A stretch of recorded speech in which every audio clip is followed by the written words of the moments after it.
പറഞ്ഞിട്ടുണ്ട് സാമൂഹിക തിന്മകൾക്കെതിരെയുള്ള പ്രതികരണം എന്നാണോ?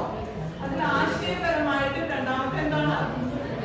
സംഘടനാപരമായിട്ട് മൂന്നാമത്തത് അതെന്താ ഈ മൂന്ന് തമ്മിലുള്ള വ്യത്യാസം? ആശയപരം എന്ന് പറഞ്ഞാൽ എന്താ?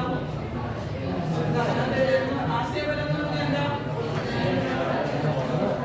സെമിനാറുകള്, ചർച്ചകള്, കലാരൂപങ്ങള്,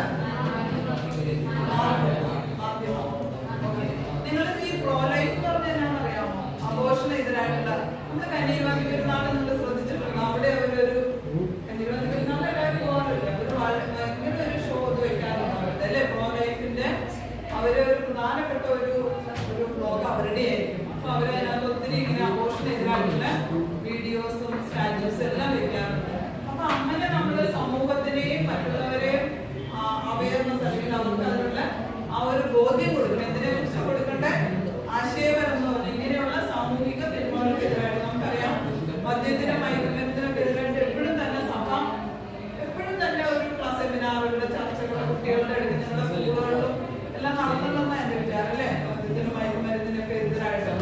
അപ്പൊ അത് നമ്മൾ കണ്ടിന്യൂ ചെയ്യുക എന്നുള്ളതാണ് അതിനകത്ത്. രണ്ടാമത്തത് എന്താണ്? സംഘടനാപരം. കാരണം നമ്മൾ ഒറ്റയ്ക്ക് ചെന്ന് ഏതൊരു തിന്മയെ എതിർക്കാൻ നോക്കിക്കഴിഞ്ഞാൽ നമ്മൾ അവിടെ പരാജയപ്പെട്ടു പോകും. അപ്പൊ നമ്മൾ എന്താ ചെയ്യുന്നത്? നമ്മള് ഏതെങ്കിലും ഓരോ സംഘടിതമായിട്ട് നമ്മൾ അതിനെ എതിർക്കുന്നതായിരിക്കും എപ്പോഴും നല്ലത്. അതുകൊണ്ടാണ് നമ്മളുടെ യൂത്തിന് വേണ്ടിയിട്ടും പിന്നെ എന്താ നമുക്ക് സംഘടനകളില്ലേ കാത്തലിക് ഇതില്ല ഏതാ KCY പിന്നെ കുട്ടികൾക്കുള്ളത്